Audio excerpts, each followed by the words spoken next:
Restock ಮಾಡಿಸೋ ಥರ business ಆಗುತ್ತೆ ಅಂತ ನಾನು ಅಂದ್ಕೊಂಡಿರಲಿಲ್ಲ. ನಾನೀಗ ತೋರಿಸ್ತಾ ಇರೋ ಐಟಮ್ಸ್ ಎಲ್ಲ ರೀಸ್ಟಾಕ್ ಆಗಿರೋದು.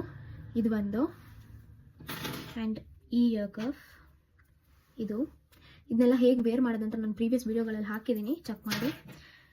ಆ್ಯಂಡ್ ಇದು ಲೆಫ್ಟ ರೈಟಾ ಅಂತಲೇ ಗೊತ್ತಾಗಲ್ಲ ಇಯರ್ ಕಫ್ ಇದು. ಆ್ಯಂಡ್ ಇದಂತೂ ತುಂಬ ಜನ ಕೇಳಿಬಿಟ್ಟಿದ್ದಾರೆ ನನ್ನ ಪೇಜಲ್ಲಿ. ಇದು ತುಂಬಾ ಲಿಮಿಟೆಡ್ ಸ್ಟಾಕ್ಸ್, ಬೇಗ DM ಮಾಡಿ ಆರ್ಡರ್ ಮಾಡ್ಕೊಳ್ಳಿ. ಈ ಥರ ಬರುತ್ತೆ.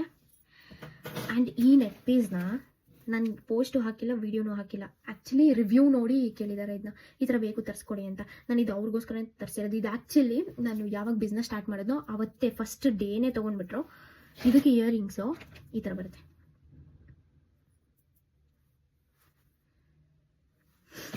ಆ್ಯಂಡ್ ನಾನೀಗ ವೇರ್ ಮಾಡಿರೋ ಈ ನೆಕ್ ಪೀಸ್ ಇದು ಬಂದು ಇದ್ರ ಇಯರಿಂಗ್ಸ್ ಈ ಥರ ಬರುತ್ತೆ. ನಿಮಗೆ ಬೇಕು ಅಂದರೆ ಬೇಗ DM ಮಾಡಿ. Very limited stocks.